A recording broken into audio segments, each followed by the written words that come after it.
Hey, what's going on? We are They Go to 11. I'm Matt. I am Pokey, and I am back to work. I know. You spent some time in the hospital. Yeah, hence why we took a little bit of time off. Yeah, a week and a half in the hospital, and getting the good old noggin checked out. Only you. Yep.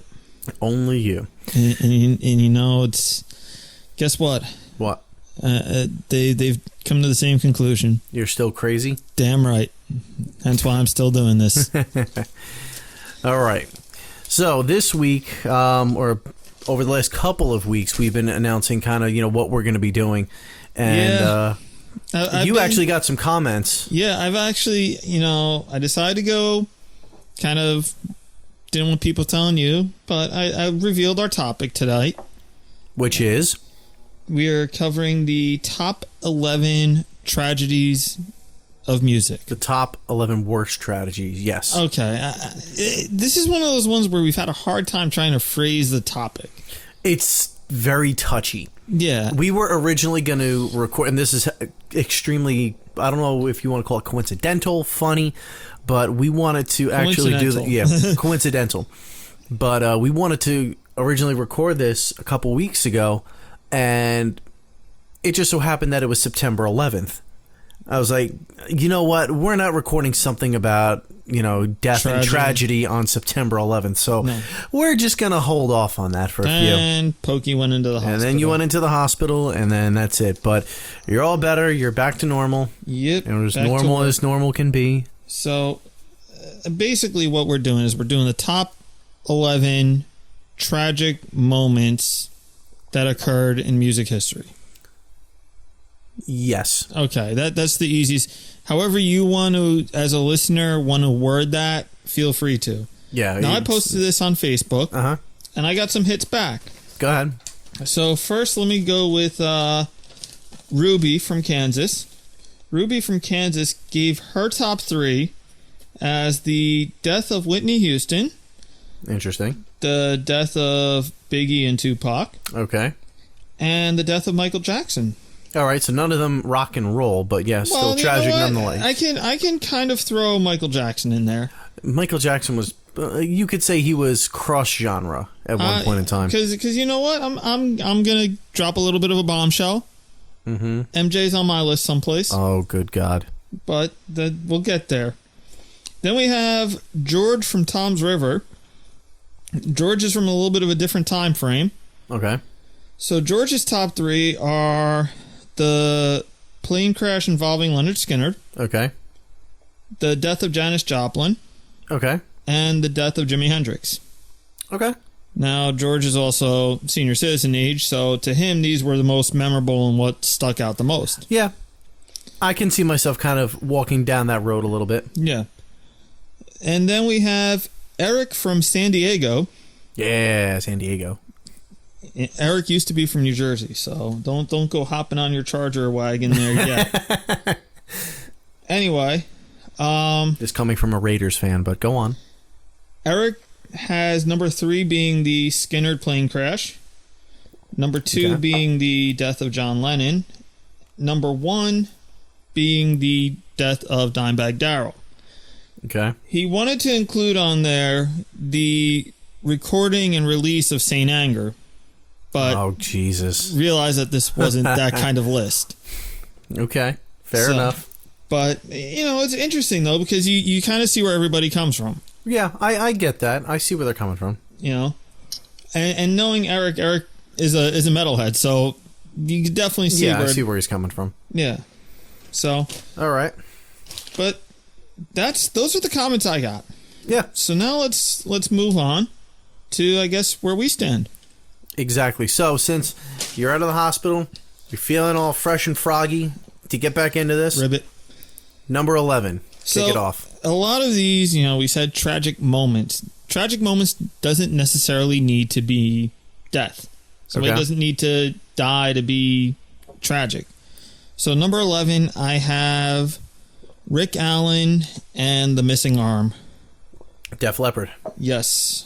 Drummer Rick Allen losing his arm due to an infection after a car accident where his Corvette swerved off the road in 1984 I think it was like around Christmas time too. Christmas or New Year's. Yeah, I think it was sometime where it was cold and wet and nasty. Yeah, and I think it was in England too. And they get really cold and wet and nasty. Yeah, no, it was just wet and nasty, but the arm was severed completely off. I think a farmer saved it. They reattached it in the hospital. And that was it. But when they reattached it, it got infected. Yep. And then they just couldn't be saved. They had to re-amputate it, and, well, the rest is history. Well, how much does that suck, though? You got your arm back on, and like, yeah, about that, you're going to need to lose that thing. I mean, you know what? And that's the thing. It's tragic for two reasons. You know, it's tragic because, yeah, the accident, it's severed, but then it's saved. That's awesome. Then comes the second tragic moment of, now you're going to lose it again. Yeah. Permanently. However, there's the silver lining. He's still the drummer of Def Leppard. And Def Leppard still went on to be one of the biggest bands of the 80s. His drum set is insane, though. It is. For him to still play? Oh, it's crazy. Yeah. And you know what? No one could do that. And you know what? I have to give a huge round of applause to the guys in Def Leppard for sitting there and saying, you know what? Yeah, sure, he could do it. We're going to let him do it. And not like saying, no, dude, you can't drum. Yeah. I mean, that took balls for a band to do that, as well as for a drummer to go in there and say, I don't have an arm, but I'm going to play drums for you. Synth kits. There's a lot to be said for synth kits. But he engineered that kit himself. Yeah. So, anyway, I'm done rambling. All right. So, my number 11, and I will tell you, first and foremost, that most of my list has to do with death. But I did it in a little... Everything else on my list has to deal with death. Okay. So, I went in a little bit of a different road. So, when I put this list together, I'm thinking, what do the tragedies mean to the bands and the people involved? So just going through, it's like, yeah, everybody can argue, okay, well, this is tragic, that's tragic, they died, this, that, and the other thing. But to what extent did it actually affect the artist, the band, the time? Yeah, because everybody, I mean, people unfortunately pass away. Right. And, some instances more than others are more tragic. Mm-hmm. So I get where you're coming from. All right. So to kick off my list, number 11, we're going to come into the 90s. Mm-hmm. I've been thinking a lot about the 90s lately. As you can see in all of our recent posts, I'm talking about like the reemergence of like Surge soda and... Yeah. Fucking Surge was awesome. It was, and I can't wait to actually pick up a case of it. But, oh, God. Just thinking a lot about the 90s, and one of the first ones that came to my mind was the death of Bradley Nowell of Sublime. Died May 26, 1996 of a heroin overdose. May 25th. 25th, excuse me. But it's on my list. Don't worry. All right. The reason why I'm putting it on here, everything else about this is way more tragic. And you wouldn't necessarily know the facts about Bradley if you weren't a fan of Sublime. But what is so tragic about it, in my mind, is that they recorded their self-titled album. Mm-hmm. And it was one of the biggest albums of the 90s, possibly one of the biggest albums of all time, now. Yeah. Just looking at it. And he didn't get to hear any of it. He didn't get to see any of this success. The heroin overdose killed him before the album was released. It wasn't even that. I mean, they were getting ready to go out on the road. They were going to do, they headlined Snowcore, I believe it was that year. Yeah, but they were getting ready to do an actual nationwide tour. To back the album. Yeah, and that's when he OD'd on heroin. And then subsequently the guy said, you know what?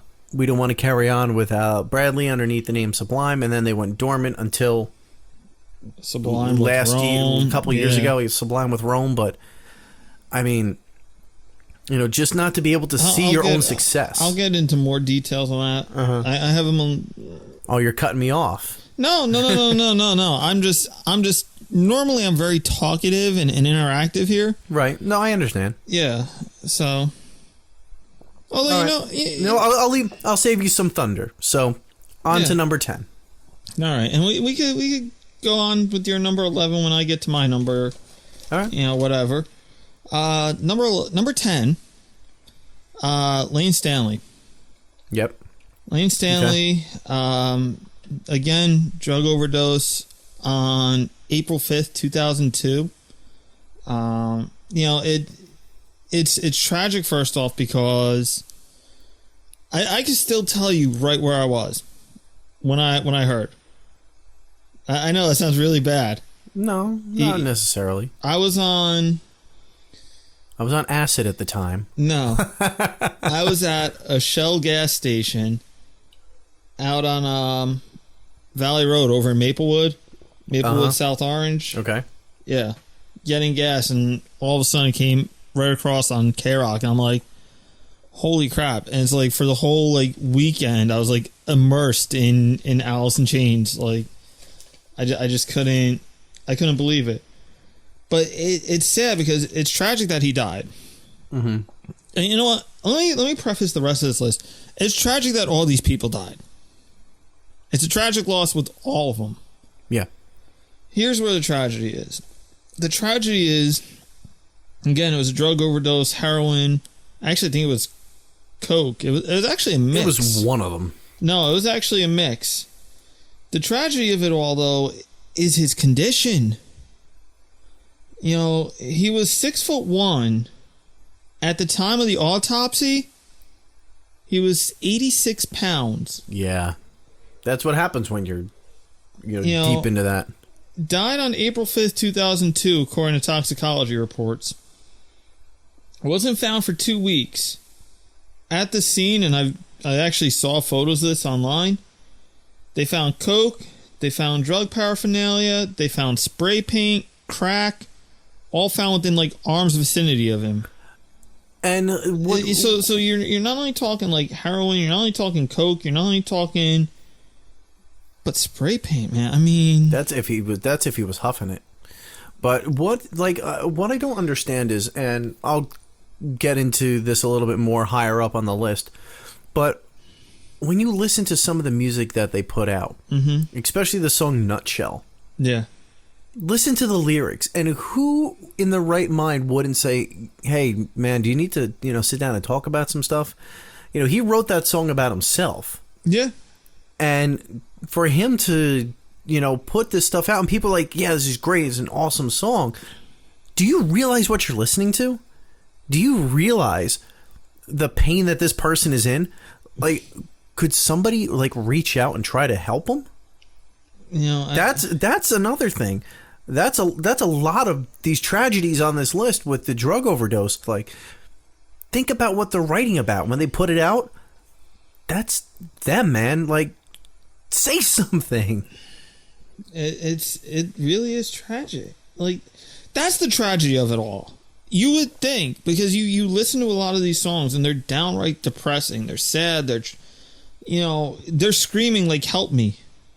And you would think that, in some cases it could be because they had a really bad upbringing, like their childhood wasn't great, or they grew up, incredibly poor, and right. Now here you are, you're one of the most famous musicians of the 90s, and you have all this money. You would think like, yeah, I could get better now. And now all of a sudden you slip even deeper and deeper and deeper into the drugs. Well, now think of here. Okay, here's the lyric. Go ahead. In this whole song, and yet I fight, this battle all alone. Yep. No one to cry to, and no place to call home. Really? How does nobody see that? I know the lyric. I mean, I'm not gonna lie, that's one of my favorite songs. It's so personal and extremely haunting. Yeah. But it's really eerie. Yeah. And it's about him fighting his own addictions. Yeah. That's all I got to say about that. Yeah. I mean, it's just, to me, you got to move on. All right. So on to your number 10. On to my number 10. And this one is a mysterious death. Mm-hmm. Nobody knows quite what happened. Mm-hmm. Jim Morrison. Okay. Okay. March of 1971 is when he was found dead.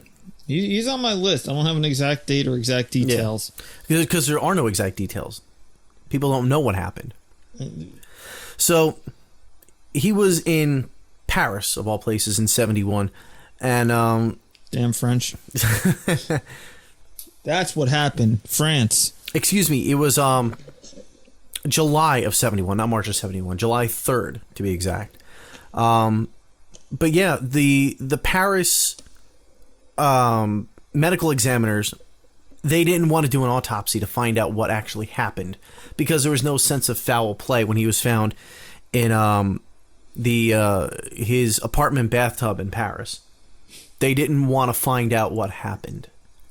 Why the fuck wouldn't you want to find out what happened to one of the biggest rock stars at the time and why he just mysteriously died? Where's Robert Stack? We need Unsolved Mysteries music right now. Like, I don't understand it. I mean, I think at that point he was starting to back out a little bit of rock and roll, and he was starting to do, more like the poetry thing. Yeah. So when he died, it doesn't lessen the blow any. No, I'm just saying, like I talked about in the beginning with where I'm coming from with this list, that the tragedy to the band. Mm-hmm. There might not have been as big of a blow, but if he was still actively doing the Doors and like they were going out on tour and he was in his right frame of mind and whatnot, because shit, after watching the Doors movie, that man was never in his right fucking mind. But speaking of the Doors movie, I have to say Val Kilmer really does pull Jim Morrison off pretty damn well. Incredibly. Like, holy shit, I had to do a double take. Mm-hmm. But yeah, I mean, it wasn't a huge loss if he, to the Doors, if the band was still like completely together. But to lose Jim Morrison and one of the greatest artists of the time, it was a very big deal. Now, once again, you have speculations as to what might have happened. It could have been from snorting coke. Some people in a book, wrote that, he had a hemorrhage after he snorted some coke. But it was really just a mystery because the stupid French police and medical examiners didn't want to do an autopsy. Go figure that one. Hey, they figured, you know what? Let's leave it be. Let it be peaceful. I don't know. I couldn't even tell you. I have him further up on my list. I don't have many details because I have him in a nice. Well, you'll see when I get there. I know. All right. So number 9. Number 9. We already talked number 9. This is where I have Bradley. Okay, Bradley Noel. Yep. So, one of the things that, again, we mentioned the whole thing with heroin overdose. And some of the things I've been trying to do on this list, I've been trying to find silver linings. And there really isn't much of a silver lining. There actually really isn't any of a silver lining for Sublime. However, what many people don't realize is that really good friends with the band Sublime were the people in No Doubt. Mm-hmm. And, she would end up going on, and Gwen Stefani would end up going, I blanked on her name. Wow. The high school me wants to kick my ass. You really thought she was hot with the blue hair and everything? In high school, it was her and the chick from Garbage. Oh, God. Your taste in women was horrible. Oh, dude. The two of them, when I was in high school, forget about it. Anyway, so Gwen Stefani... And no, not with the blue hair. Anyway. No. She actually went on to organize an awareness benefit about heroin, the dangers, the overdosing, and everything like that. Mm-hmm.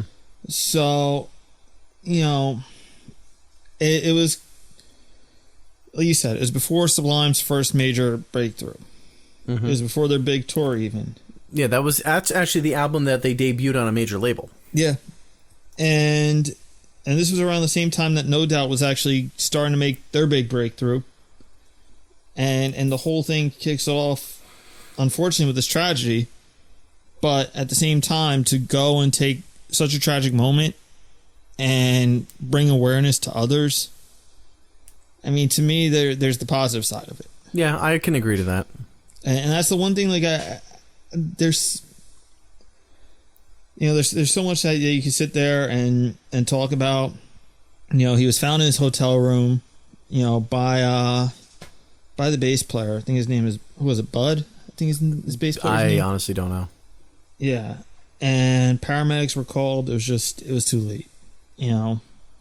And it really is sad. You know, I'm babbling. I'm gonna babble on this more than I am. You're bad with tragedy. I am. I really am. Yeah. All right. So I'll take it from you right there. Go ahead. Number 9. Number 9.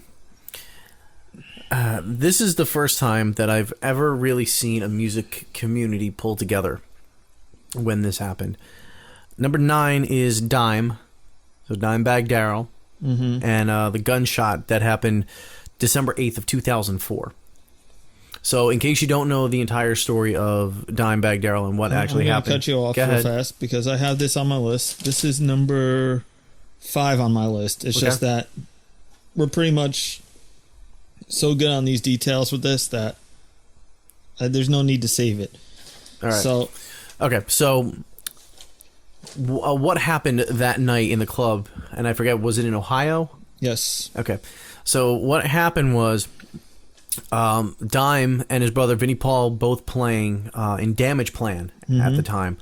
And a crazed fan jumped on stage with a gun and essentially was blaming and screaming at Dime that he was the cause of the Pantera breakup and proceeded to shoot Dime on stage in front of his brother, who couldn't get out from behind the drum kit. Also shot one of the bouncers at the club. And 3 people died. Yeah, 3. There was Dime, the bouncer, and who was the other one? Somebody in the crowd, one of the audience members. Okay. The guy fired off 15 shots and reloaded, and 7 people were injured, I believe. It was crazy. It's insane, but like I said, if you want to pull the silver lining out of this one, I mean, once again, this whole list is just nothing but, you know, the utmost respect for whoever we have on here. But once again, I'm going with the objective side of things here, that, you know, he's at number 9 just because... I'm surprised for you having that number 9. The reason why he's at number 9 is because Pantera was the band that did everything. Broke metal ground and, you know, in everything in the 90s. And then it's Damage Plan, which wasn't quite so great. They were okay. But the big tragedy here is not only Dime dying, but his brother having to watch. See, I couldn't imagine that. Like, that's the... I think to me that's the most... Yeah, okay, the death is the tragic part. But as having brothers, given I'm the young one, I just couldn't imagine that. I mean, you're the older brother. Yeah. You know, it's like you don't even want to think about that. No, you can't. It's really hard to think about it and to watch that happen and not be able to do anything. Exactly. He couldn't get out from behind the drum kit in time to save him. But also getting back to what I was mentioning earlier, you know, I've never seen a community quite band together like this. After that happened, everybody in the woodwork coming together as the metal community to pay their respects for Dime, and just watching all the tributes to this day for Dime. Like Zakk Wylde, every time that he plays, he's got the banners of Dime in the, you know, on his stack of amps. Dedicates, you know, a song in this river to Dime every night. The song never leaves the set list. Nope. It's the guy from Seven Dust now, like, plays the Dime guitars, like, as his tribute. Yeah, it's insane how much the community's kind of banded together. And yes, I'm sure your favorite part of the whole thing, that he's buried in a Kiss casket. There is no favorite part to this. Your favorite fact of the whole thing. The favorite fact, yes. Being a huge Kiss fan, I would love to be buried in a Kiss casket. Although I don't think I think my own personal plans don't involve being buried. Okay. Maybe they do. I actually saw this thing where you can actually be put in a planter and come back as a tree. I've never heard of that. Yeah. So what they do is that they cremate you. They put your ashes into a thing with some tree seeds. You plant it and a tree grows. Interesting. Yeah, that's what I want. I did want the Kiss casket, but that's neither here nor there. All right. But number 8. So we talk. This is actually a good segue. Now I have that at number 5. Okay. Now one of the things that you talked about is a music community coming together to pay homage, to pay tribute, to support. And my number 8's the same way. Okay. I have never did I see anything like this. And it's the same. I'm not saying it's the same thing as Dime, because it's in no way, shape, or form the same thing as Dime. Right. But the gathering is very similar. Mm-hmm. So back on November 4th of 2008, Deftones bass player Chi Chang was violently ejected from the passenger seat of his sister's car, which put him into a coma for, I think it was like 2 or 3 years. The reason I say there's eventually would lead to his death. Right. But the reason I say the community coming together is because all those bands that toured with the Deftones, that were in that type of, Korn, Limp Bizkit, all that stuff, it's just all of a sudden came together to show support for Chi. And it wasn't that okay, we're going to make we're trying to make awareness about this, people keep your seatbelts fastened or else that could happen. Mm-hmm. No, it was, here's one of our brothers. He's on life support. He's in a coma. His family can't afford to pay for the bills anymore. So we're going to do all this stuff we can to raise money to help pay for his medical bills. That to me was the coolest thing. That's the silver lining, was the community coming together to help one of their own. Mm-hmm. Unfortunately, in February of 2012, he was released from the hospital with a partial recovery. He would be readmitted 2 times after with pneumonia, something, and eventually his heart just suddenly stopped and he passed in 2012. So the death, to me, the death is the tragic part. The accident that happened, when his sister's car was hit at 60 miles per hour, ejecting him from the vehicle, leaving him comatose. Mm-hmm. The tragedy. Yeah, but that's freak though. It's not. That's not like a drug overdose or anything like that. That's not okay, they kind of did it to themselves. No, this is just out of left field. Yeah, and again, like I said, I've been trying to find the silver linings. The silver lining here, though, is everybody banding together to support their own. Mm-hmm. And this is the interesting part. For those of you who know or don't know or whatever about some of these bands, like Korn had been broken up at the time. It was just Jonathan, Fieldy, and Monkey. Mm-hmm.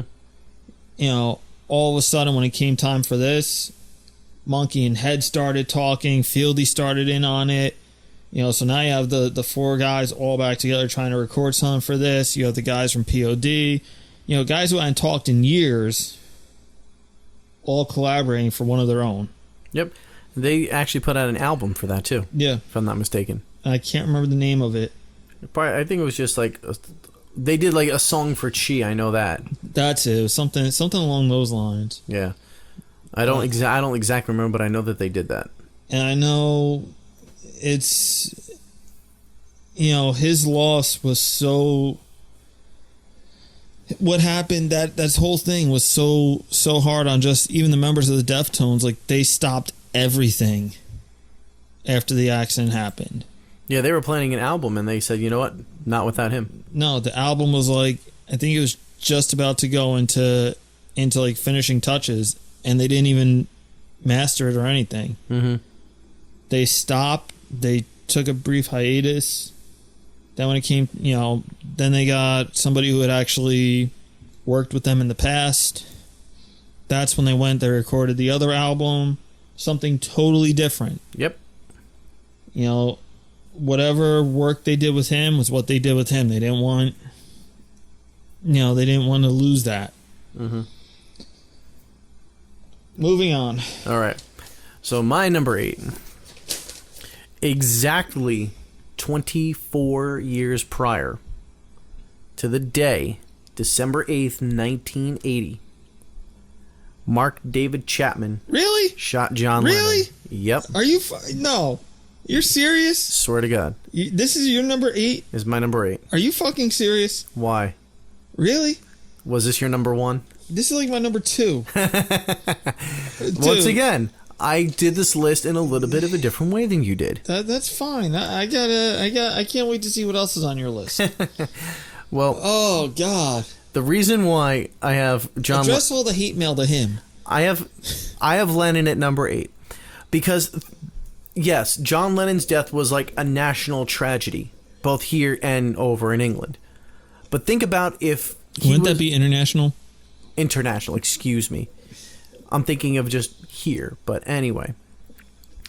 If you think about it, if he was shot and killed when he was performing with the Beatles, think about if he was like, just coming out of the Shea Stadium gig and he was shot and killed there. This would be right at number 1. It killed the Beatles. But he was off doing his own thing at the time. And he just got done recording. Yeah, but it was... John Lennon's solo wasn't nearly the success that the Beatles were. So, yes, it is a tragedy that he was shot and killed. One of the best songs in music history. Right. You could also say that he was almost a one-hit wonder on his own. You could. Okay. I wouldn't deny it. But you have to look at the man's overall. Right, and I think but once again, for what he was doing at the time, how much of a tragedy was it? To me, it wasn't. If he was with the Beatles, like I said, this thing would be this would be like at number 1.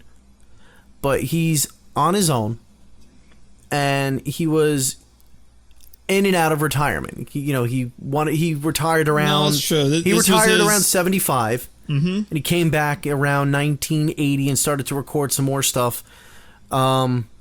He just got done recording, was just making his way into his apartment building. Right, and then he was shot. Once again, nobody's arguing that this isn't a tragedy, because one of the smartest things that Yoko Ono has probably ever said, and I don't like Yoko Ono at all, one of the smartest things that she made a statement on his death was that there is no funeral for John. John loved and prayed for the human race. Please pray for him the same. And do you know where his ashes are scattered? Strawberry Fields. In? New York, in Central Park. Very good. Just making sure you know. I don't know. Okay. But, yeah, I mean, once again, he was in and out of retirement. I'm not saying that he necessarily is less of a person for being in retirement, being shot, but at the time, he wasn't the Beatles. He wasn't, recording like the biggest hit of his career. But for who he was, what he did, and that's where I stand. I stand by a number 8 because higher up you will see why. Well, I have this at number 2. Okay. And I have an interesting fact that I'm going to save for my number 2. Okay. I can't. I mean, I'm sure there's going to be a lot of stuff we have that overlap. Maybe. I'm almost I'm almost willing to guarantee you in my next 7 that we have maybe 4 that overlap. All right, we'll see. So, anyway. All right. On to number 7. Number 7.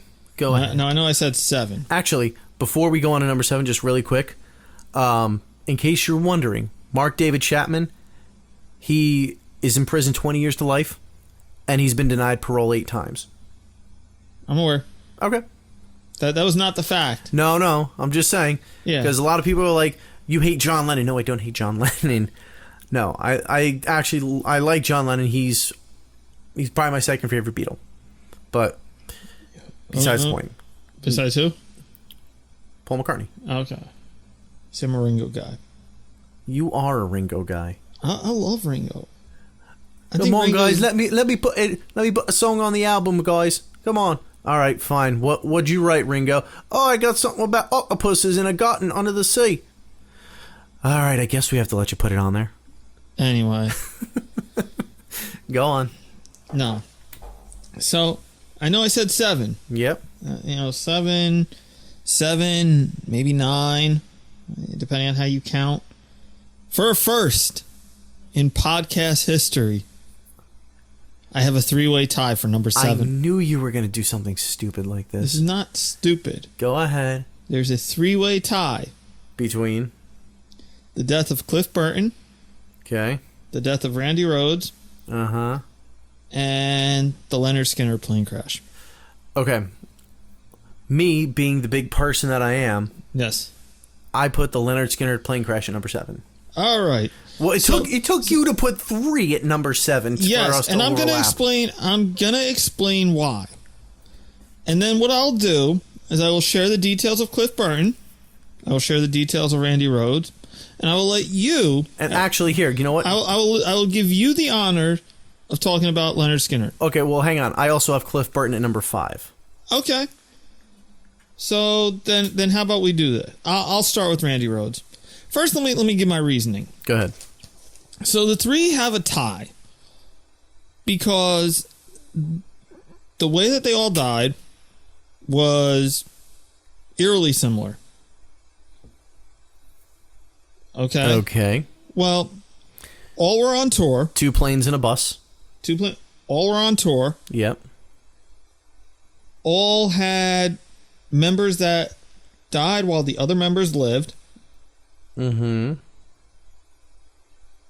And it was all like matters of, I know this sounds really bad. It was all matters of chance. Cliff Burton was, I want to sleep in your bunk on a game of Ace of Spades. Yep. Randy Rhoads was, hey, I'm taking the second plane ride.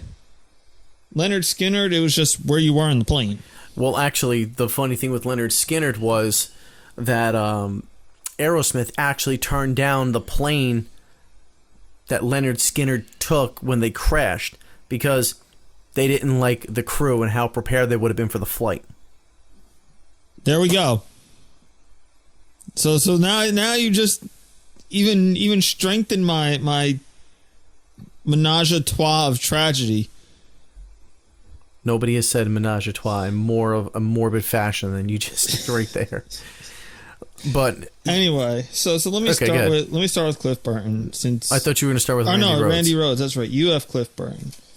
That's right. So Randy Rhoads, March 19th of 1982, he was killed in a plane crash. Pretty much what ended up happening is the band was stopped while the tour bus was being repaired. Ozzy was on the bus sleeping. And the tour bus driver, who used to be a commercial airline pilot, said, hey, you know what? We're at an airfield here. Let me take you guys for plane rides.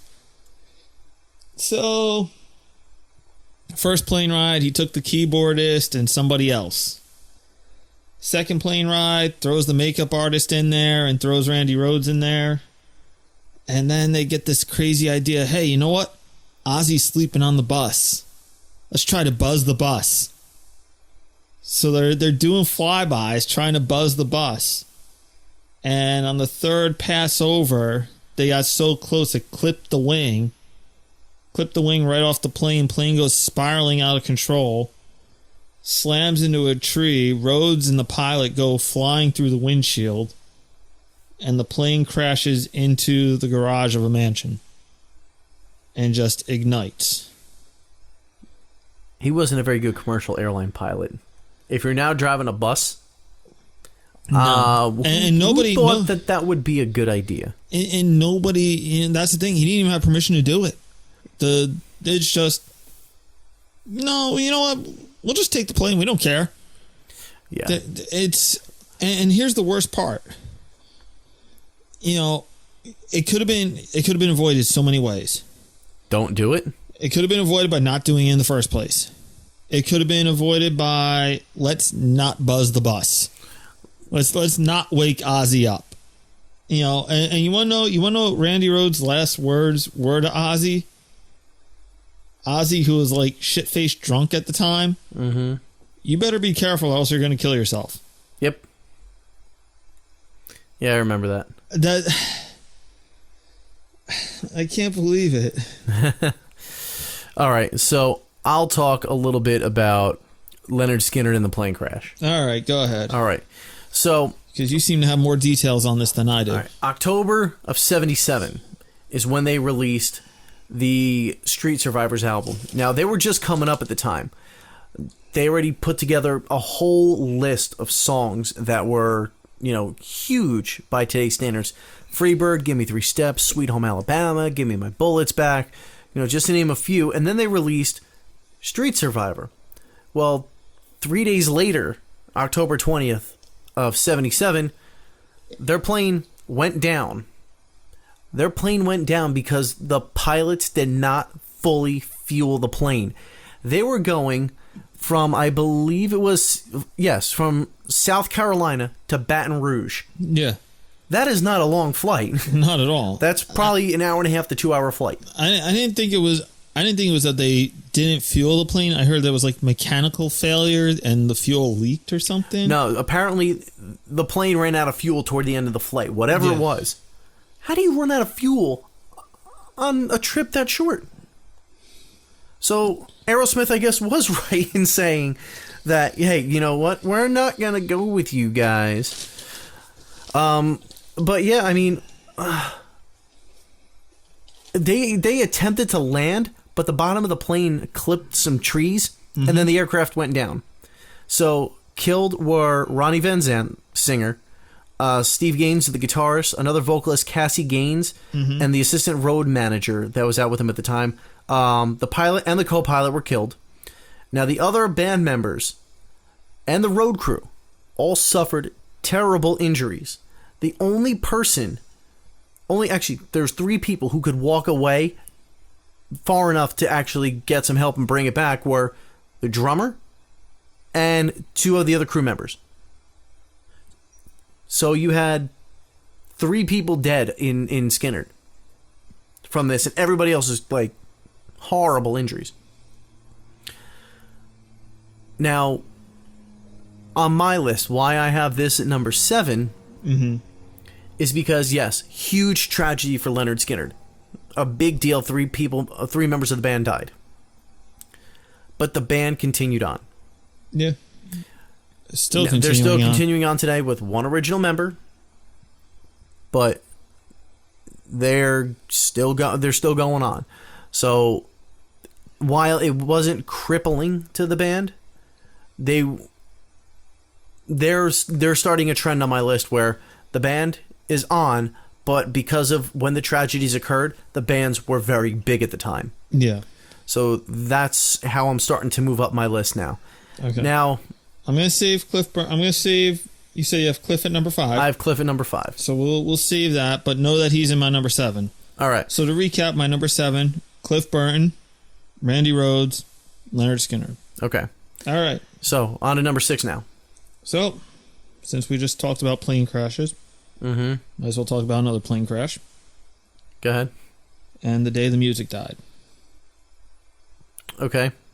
February 3rd, 1959, Iowa. The death of Buddy Holly, Richie Valens, and the Big Bopper all died. Fatal plane crash. And you want to know what's... You want to know what? And again, this all goes back to the chance here. Richie Valens ended up on the plane because of a coin toss. Oof. Yeah, I won the coin toss. I go on the plane. Did you really win the coin toss? The Big Bopper ended up on the plane because he had the flu. And traveling by bus to the next stop, they wanted to get him to the next stop quicker. I wouldn't want to fly if I had the flu. They wanted to get him there quicker so he could stay and rest. I mean, you got to remember, back in 59, tour buses were not the luxury suites they are today. No, they're not tour buses by any standards. They're big commuter buses. There were commuter buses with half the seats ripped out and leg room. So if you told me I have to take one of those buses, here, let's just throw it out there. You've seen A League of Their Own. Yeah. You have to take a bus like that. Yeah. Or you fly. I would still take the bus because I would feel like absolute shit on the plane. I feel even worse than I would. I would fly. This way I could get there and sit in a hotel room and rest for 2 or 3 days. Rather than be on that. There was no air conditioning. There was no nothing. I mean, well, then again, it's February, so... Or what? It's actually probably better if you have the flu because you'd be burning up at that point. Yeah. But still, I mean, it doesn't matter. But to lose 3 big names in music at that time. Yep. I mean, and the thing was that Richie Valens or the Big Bopper weren't at their peak. They didn't even reach their full potential. Buddy Holly. Yep. Buddy Holly was... And they were all on tour together. Buddy Holly was the headliner of the tour. Mm-hmm. Buddy Holly was the one that was flying everywhere. These were the supporting acts that were flying with him. And it was all due to pilot error. Now, I don't know. Think about planes back in the 50s. They're not the planes of today. No. There's a lot more room for error. But I think you also had to be more skilled. Yeah, I can see that. I mean, that's the thing. You can sit there and say there's more room for error. But nowadays everything's computerized. You think about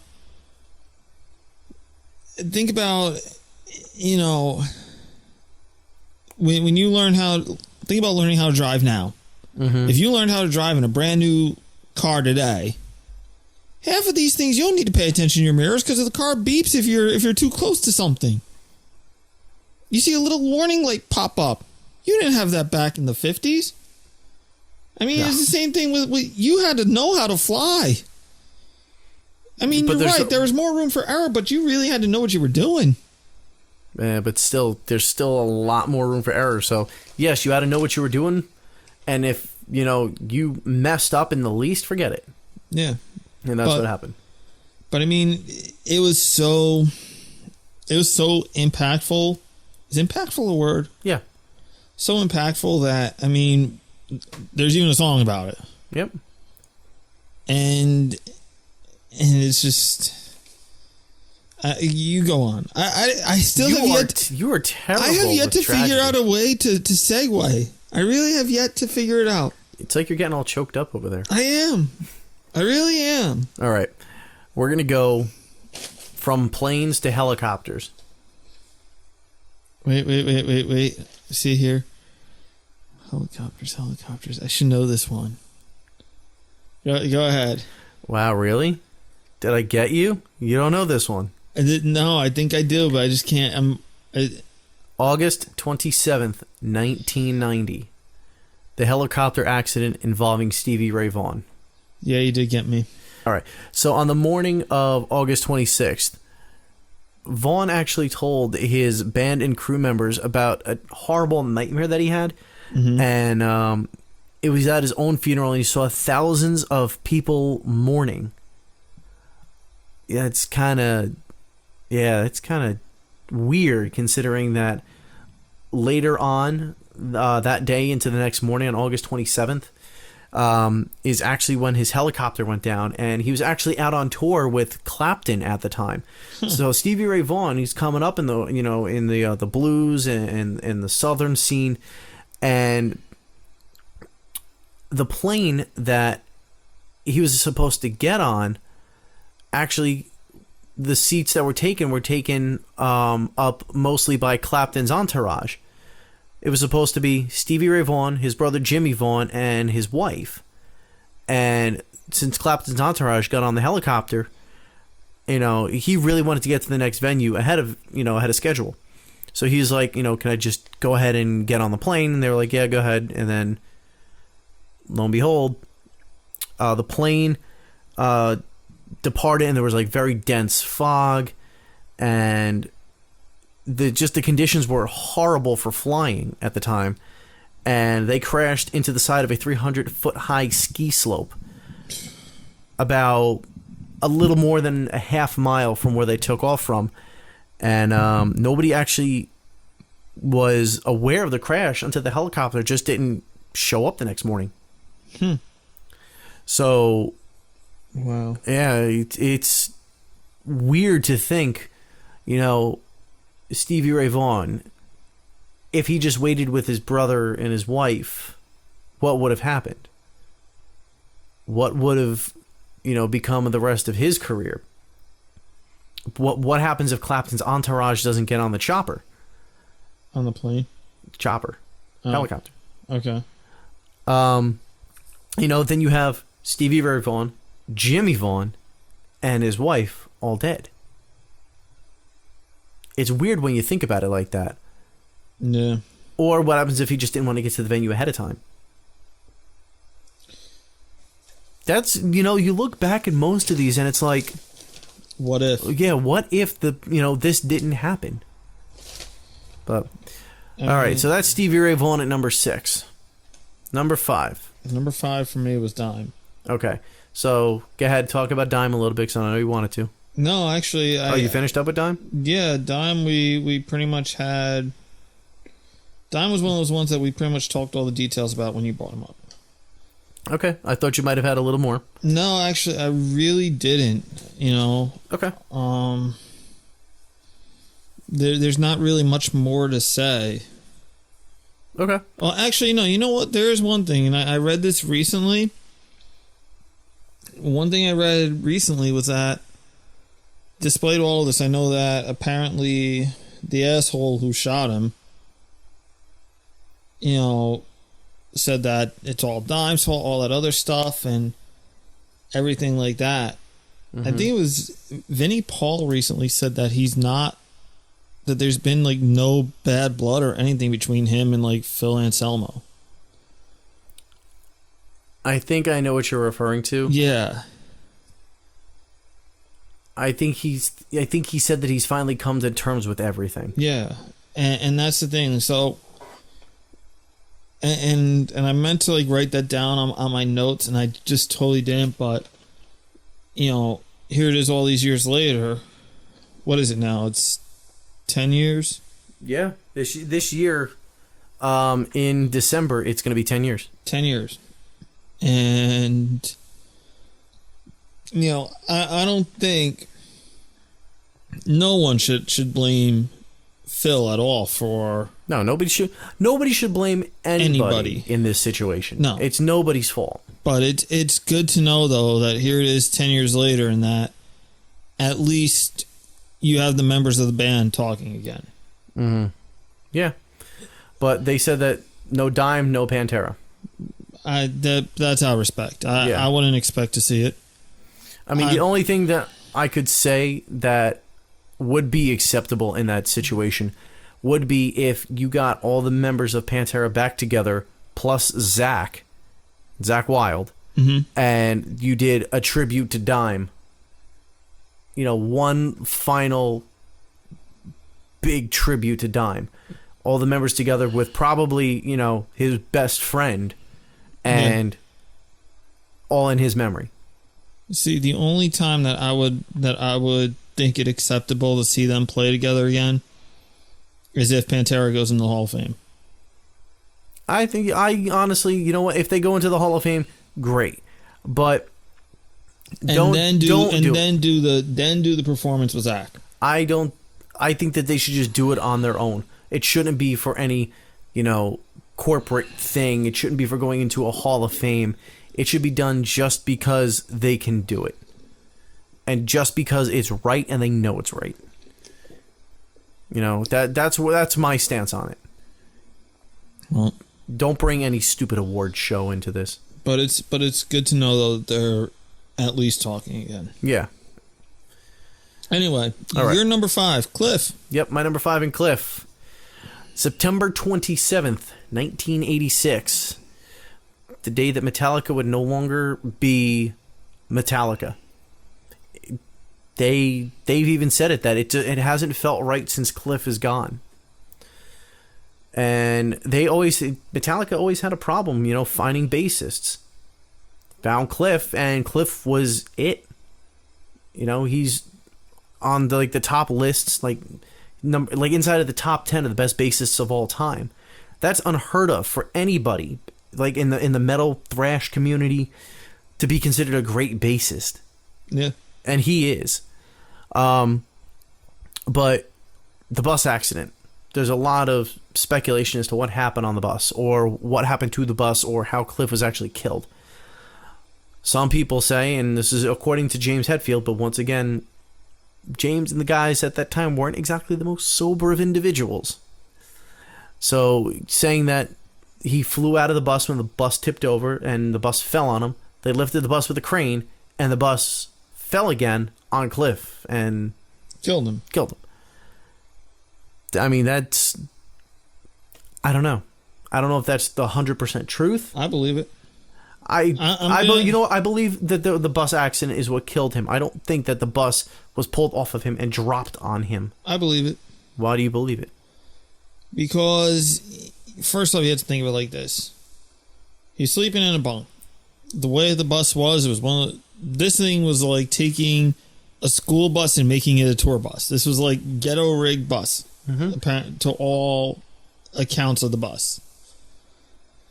So let's conceptualize here. You're sleeping in a bunk, bus skids off the road, probably going to fall out the window. Right. And I agree that you can fall out the window and have the bus fall on you, and that's it. And you could live.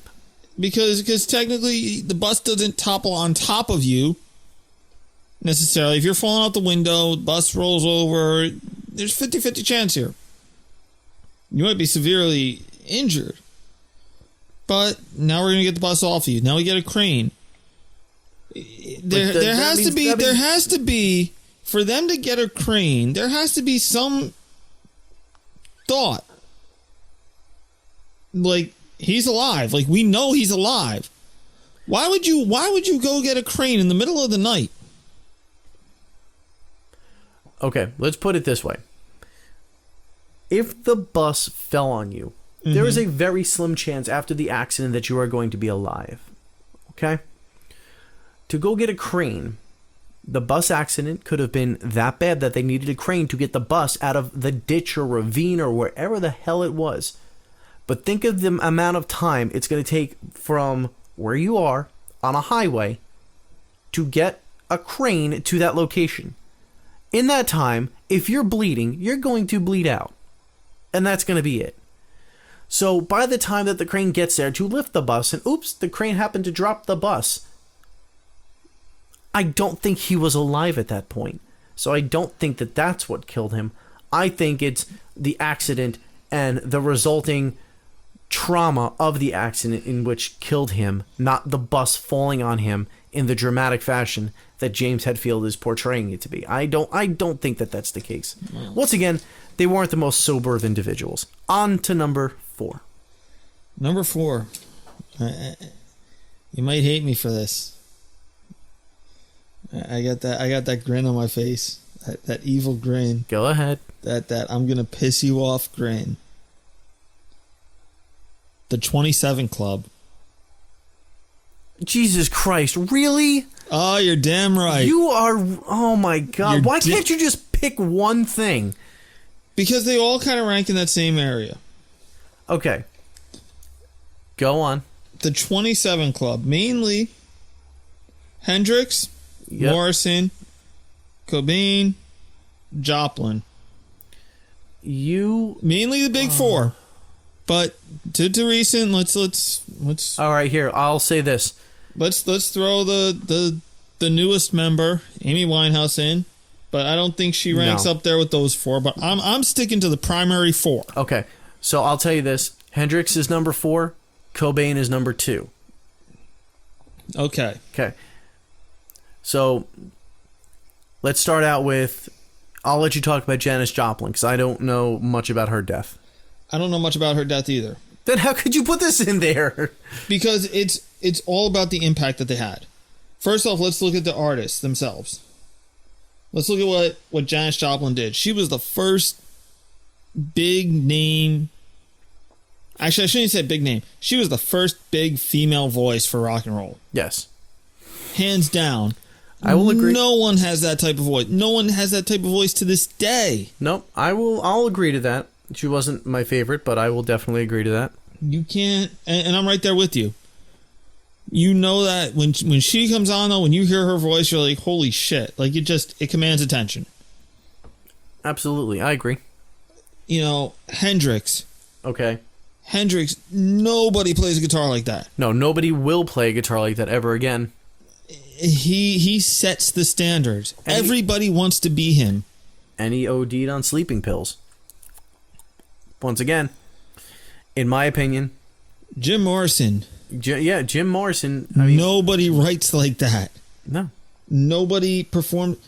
There are moments where it doesn't even seem like Jim Morrison was even singing. It's just his voice. He wasn't, right. But it just went with the music. Mm-hmm. It matched so well. And Kurt Cobain. I say he was killed. I say Courtney had him killed. I don't want to believe that, but I know it's probably the truth. It's... But once again... Again, this goes back to the Jim Morrison, Kurt Cobain. There's... Okay, I'm not going to blame Courtney Love. I'm not going to say Courtney Love had him killed. There's mysterious circumstances surrounding the death of Kurt Cobain. I don't think he committed suicide. I'm not going to sit here and play the accusing game. I'm just going to say that I agree with the conspiracy theory of rock and roll. Okay. So, but all four of them, all huge impacts on music. And not just for the same thing. They're not all great guitarists. They're not all great whatever.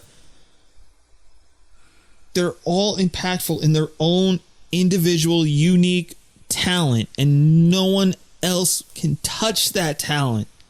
Not even Clapton can play like Hendrix. No, Clapton is completely different than Hendrix. Clapton never tried to shred like Hendrix. No, I mean, nobody can write like Jim Morrison. But to all be cut down at the age of 27. Why? Well, Hendrix, once again, because I know Hendrix because of the sleeping pills thing. But why the age of 27? Because it's just when you're starting to get successful. Think about when Kurt Cobain was killed. They came off of Nevermind, which blew everybody's mind and ignited the 90s. Mm-hmm. Then they arguably put out their best studio album in utero. And then, quote unquote, struggling with his own success.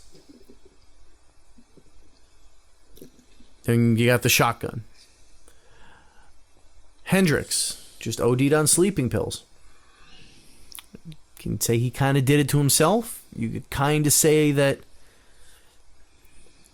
maybe he didn't realize what he was doing. I don't know. But, the reason why I had Hendrix so high up because he's Hendrix, A, and B, he was still in the prime of his career. Kurt Cobain, number 2, when that shotgun blast went off, it killed 95% of the momentum that the 90s grunge movement had, in my opinion. But there's... I think, honestly, I don't know Janis Joplin, so I can't tell you how she died. Overdose of heroin compounded by alcohol. All right. So there you go. There's how Janis Joplin died. And they believe that she was given heroin that was much more potent than normal. Okay, so she OD'd. Yeah. Hands down. Just she OD'd. Okay? Hendrix OD'd on sleeping pills. Morrison, nobody knows how he died. Yep. And Cobain with a shotgun. All 4 of them, in my opinion, struggling with the success that they have brought upon themselves. And all of them dealt with it in their own ways. I could be right, I could be wrong. But that's what it seems. Kurt Cobain, I think he was... If you want to go by the theory that he was killed, your conspiracy theory, then he was killed. But if you want to go by what the rest of the world thinks, and Cobain, killed himself, I think he was battling with inner demons and depression and everything, and couldn't handle that success. And that's why he was, why he took his own life. I wish he could have seen what he did for everyone, and I think it would have changed, his opinion on things, but that's just me.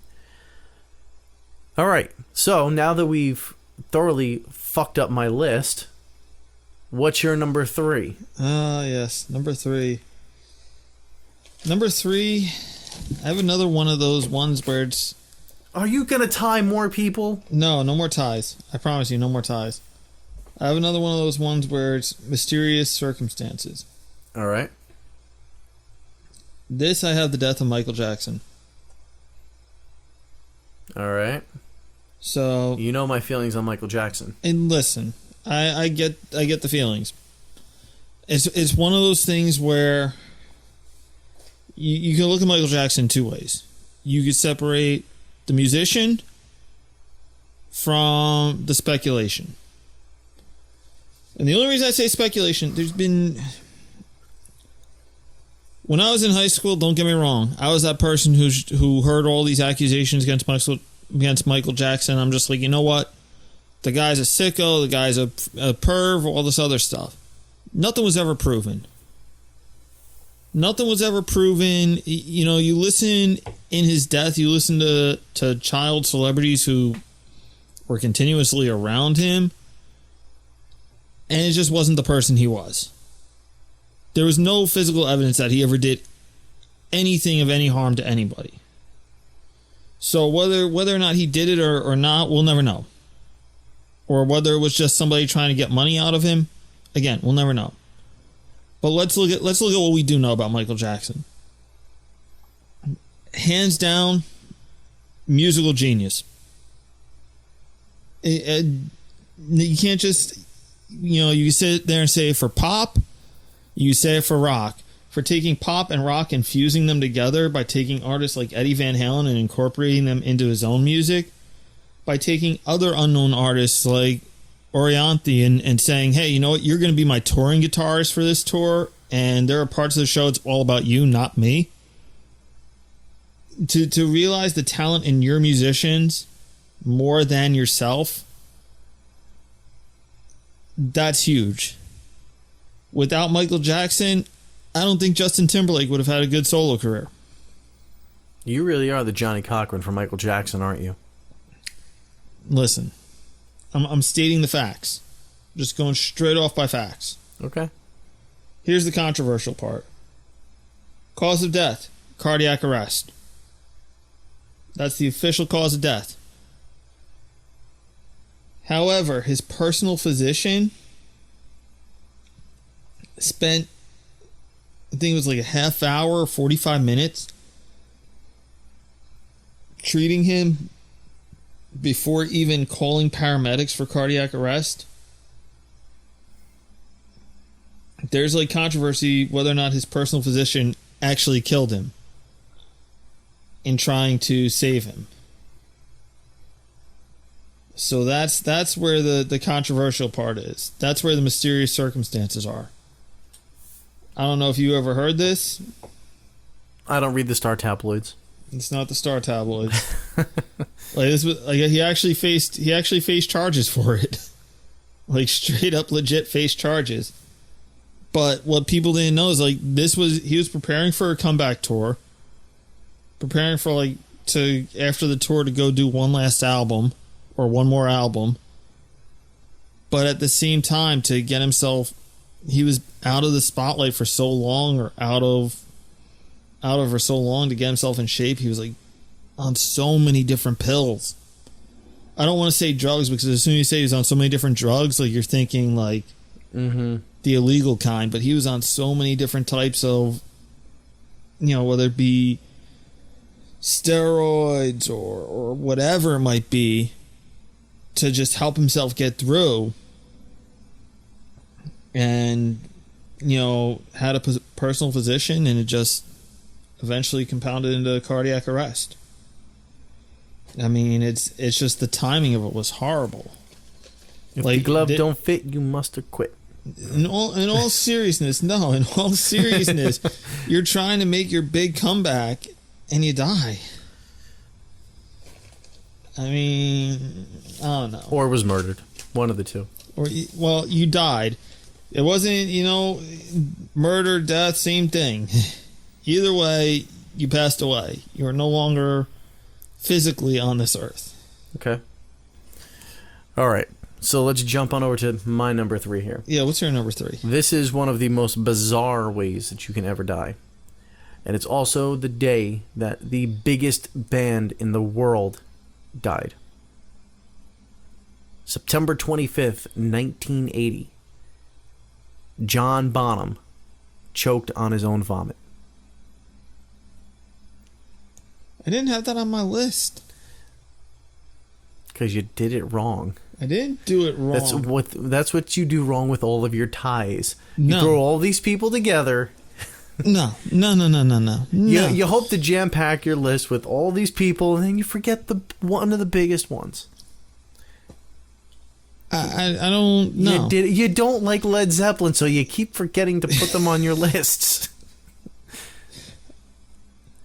Okay, I'll give you. I don't like Led Zeppelin, but that's not why I keep forgetting to put them on my list. All right. So they were all at a party. You want to know why? You want to know I didn't put this on there? Why? Because the whole, like you said, party, gets completely hammered, shit faced, chokes on own vomit.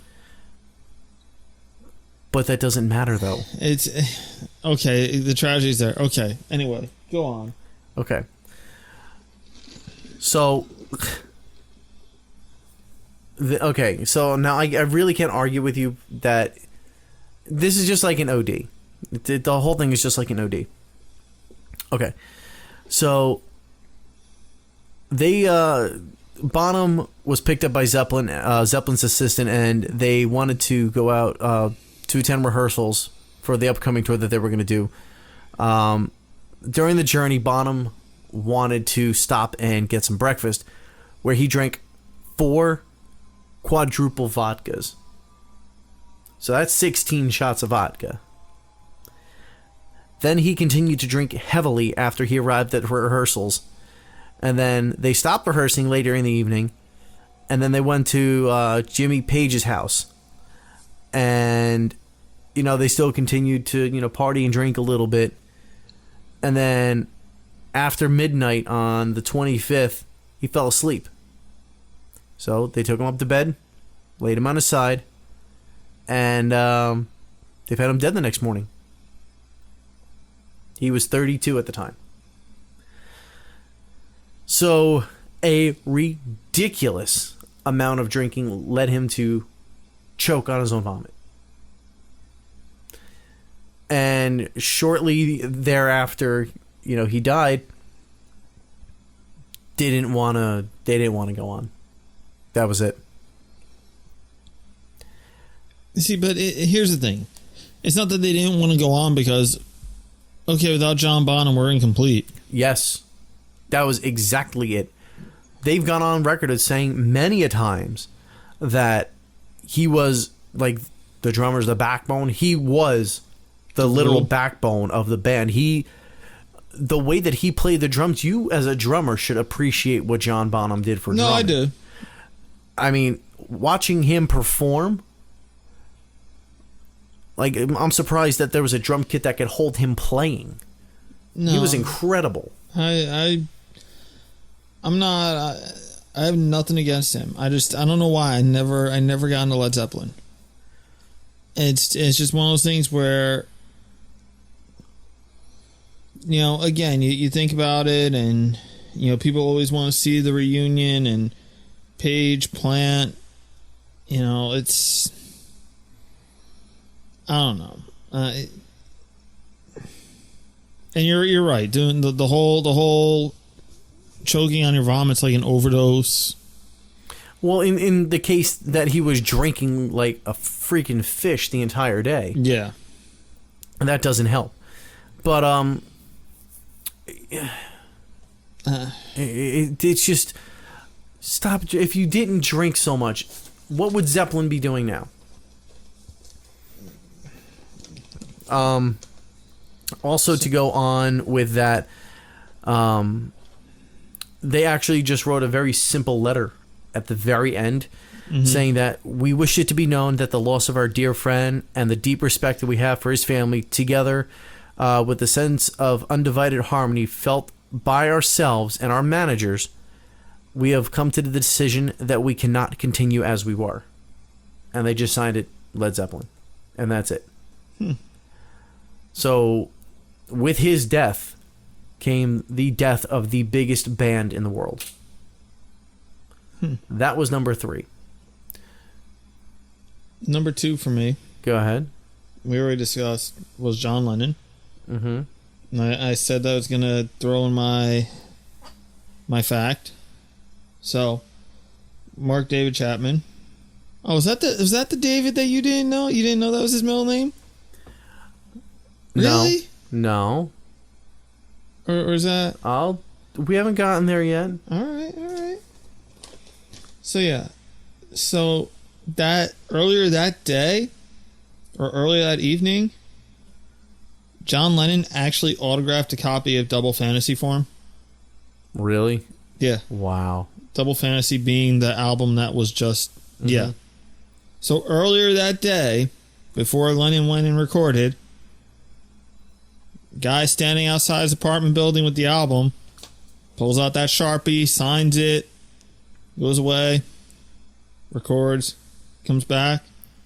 Same guy you just signed that album for ends up being...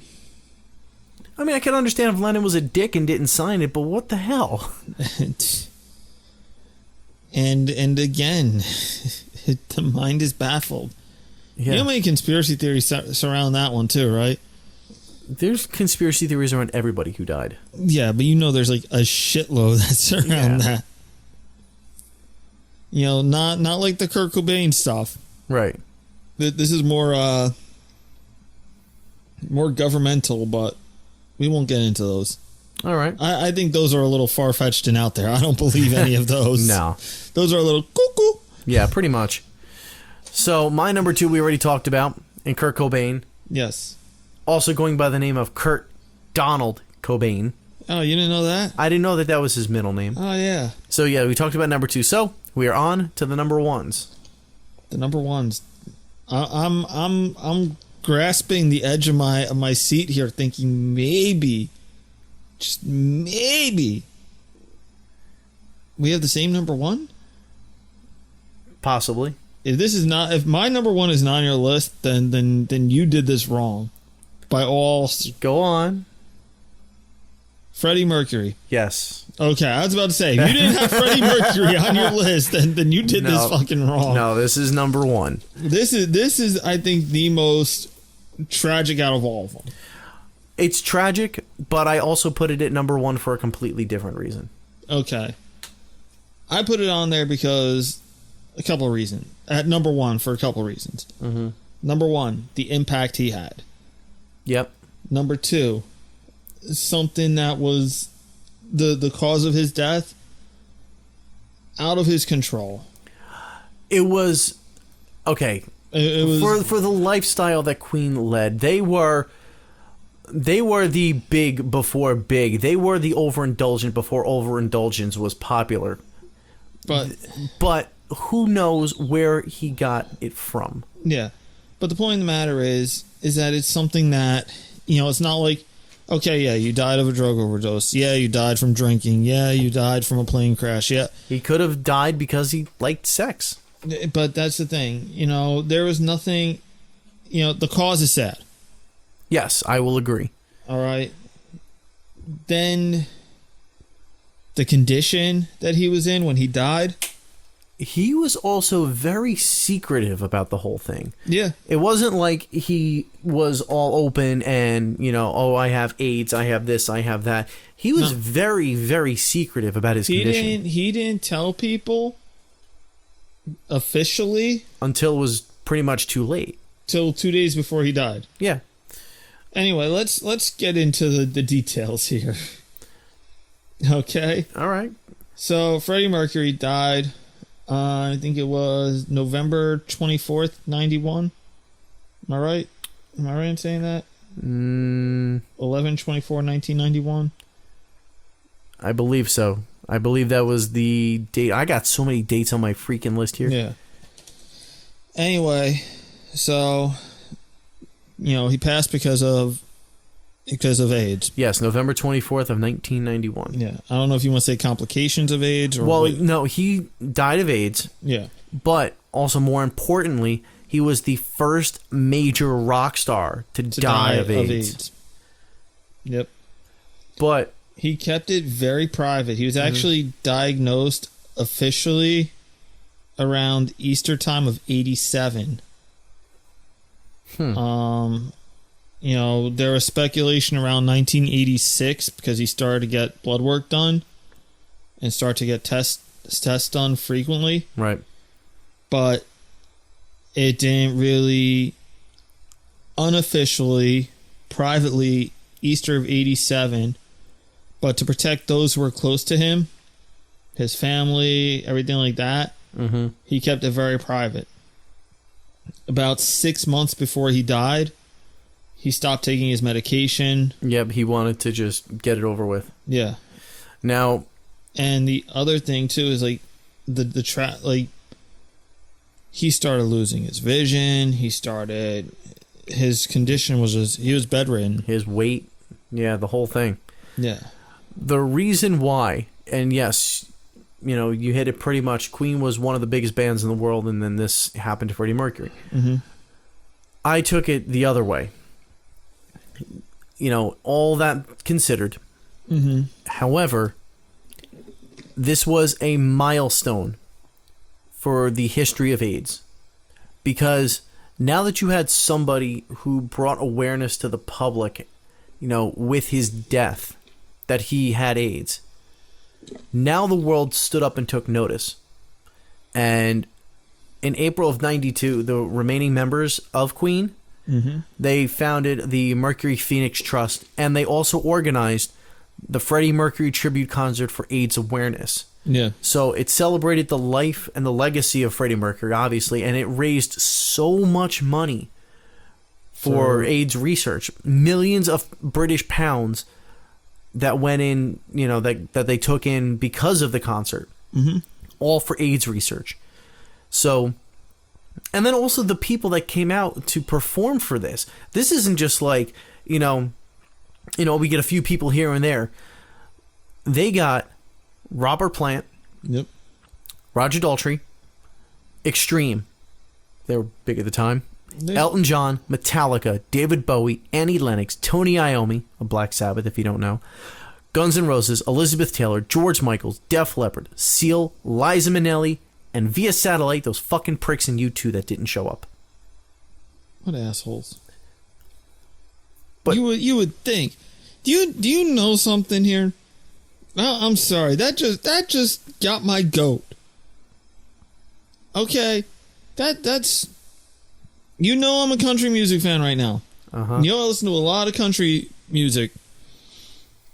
There are country music artists who will stop their tour mid-tour to go overseas and play a show for the troops just because they feel like the troops need a morale boost.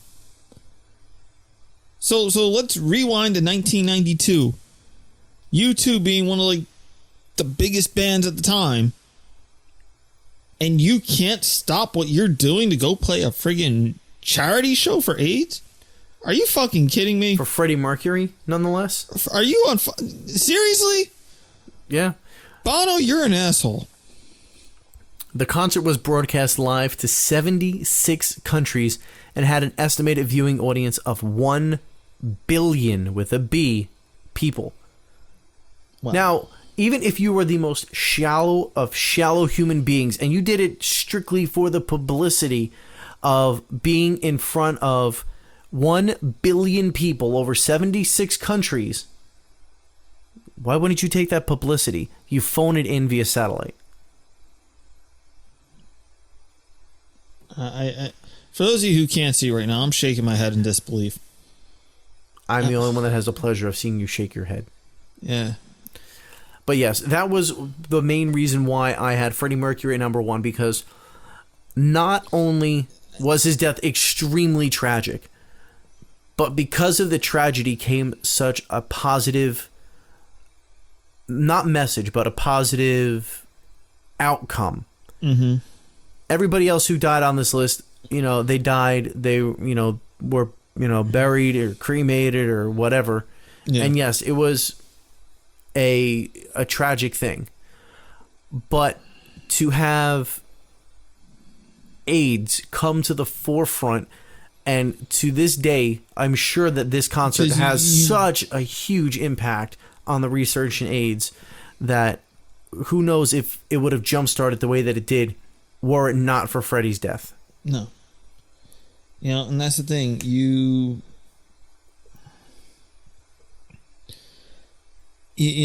think about it, and it's just it made it made this social issue that many people are just kind of tucking into the corner, and made people actually sit there and say, yeah, you know what, we really do need to take a look at it. Well, that's kind of like what's happening now with that whole domestic violence thing now. No more this, no more that. No more let's look at the other. Yeah, no more let's turn the other cheek, no more let boys be boys and things like that. This was them saying no more turning a cheek to AIDS, no more, we need to no more tucking this, because Freddie hit it. Mm-hmm. Nobody could treat it. Yeah. Granted, he was probably getting treatment and taking pills, but because he didn't make a big deal about it, he probably didn't receive all the help that he could have received. So now, with this I don't even want to say it's over the top, but one of the biggest concerts ever to take place. Did you ever hear some of the performances from that show? Actually, this is one of the few ones that I have not. I heard Elton John. I heard George Michael perform. I heard those two performances, and incredible. And I've also had the privilege of seeing Elton John. Mm-hmm. For knowing the type of performer that he is and the show that he puts on, and just hearing that, usually like when you listen to a show or when you see a show, it's like part visual, part audio. Mm-hmm.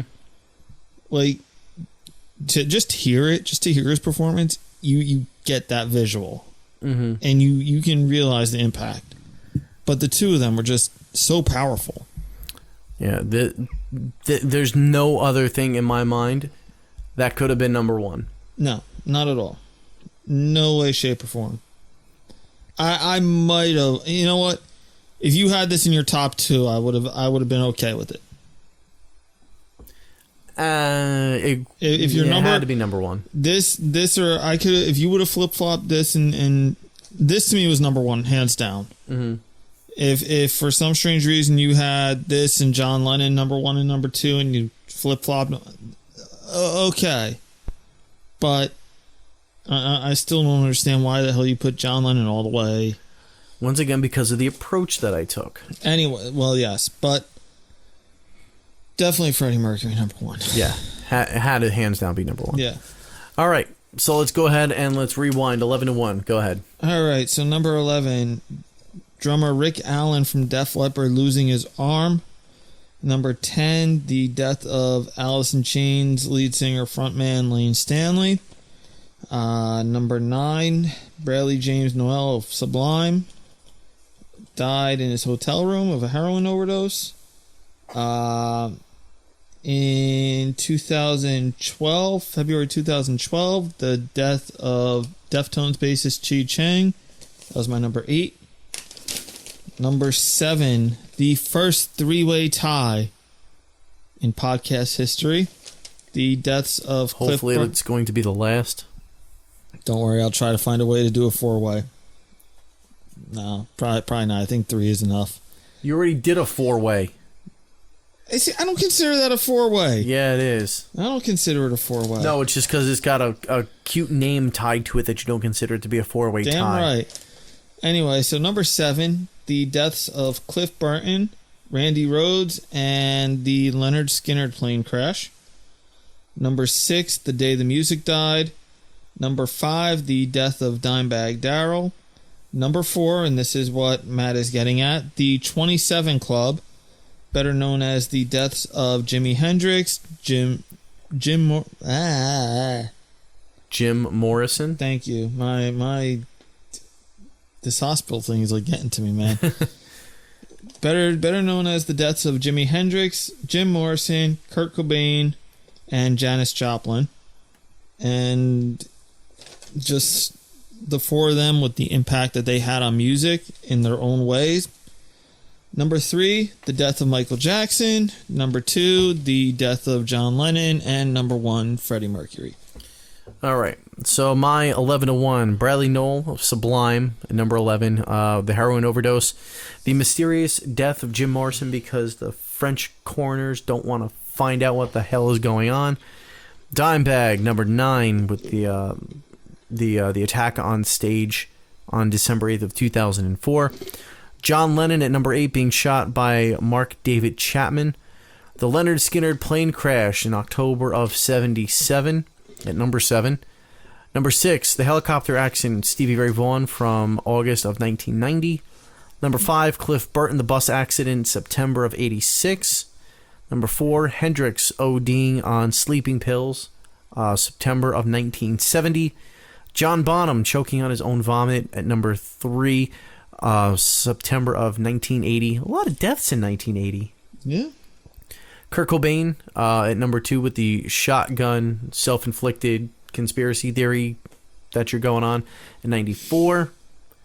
And Freddie Mercury dying of AIDS in 1990. It's tragic.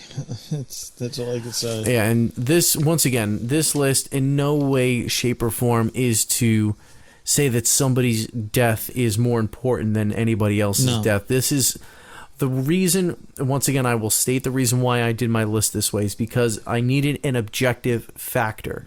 And the objective factor here is how big were the people that are on this list at the time that they were dead, that they committed suicide or, they OD'd or whatever the case may be. How big were they? That was the only way that I could disseminate the difference between anything on this list. I went a little bit of a different, I looked at the impact that the people had in music, and then I also evaluated the circumstances of their untimely passing.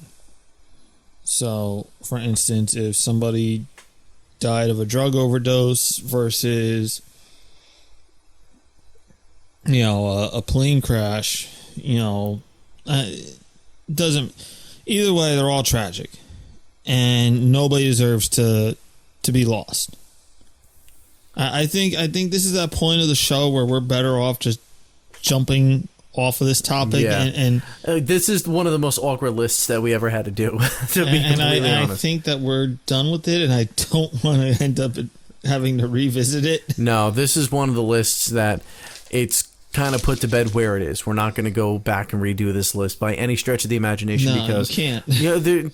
There's no way to do it. No, not at all. But we do have some exciting stuff that's coming up in the coming weeks. Yes.